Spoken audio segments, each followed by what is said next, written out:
Tonight, restaurant workers in southern Colorado are speaking out after learning they can't get vaccinated Friday, despite Governor Jared Polis's previous announcement that they could. KRDO News Channel 13's Jen Moynihan is live in studio to explain. Jen.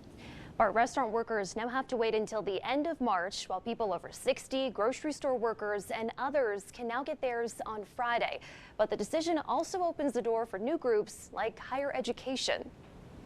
Updates to the state's vaccination plans have left leaders in the Colorado restaurant community surprised and not at all happy. We were extremely frustrated and frankly shocked. Not to mention upset by how the situation was handled. Just a few hours before, we were told by the governor's staff and frankly the day before by the governor himself that we were still in the same category for vaccinations as grocery store workers. Governor Jared Polis says the decision to move restaurant employees down to the next group is simply based on supply and demand. I think it would have led to additional frustration if we told people they could get it March 5th, but in fact the vaccines weren't there for them. Colorado Restaurant Association President Sonia Riggs says regardless, it's a huge blow to an industry already hit hard by the pandemic. In fact, about half tell us if under current restrictions, if things don't change, they're going to have to consider closing permanently within a few months.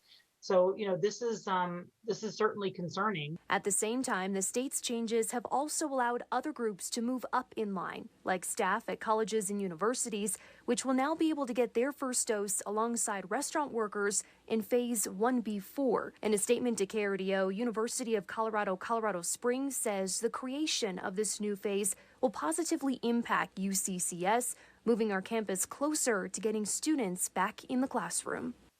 Now, previously, higher education leaders had been in limbo as to when they'd start receiving the vaccine. Both groups can sign up to get their first doses beginning on March 21st. Reporting in studio, Jen Moynihan, KRDO News Channel 13.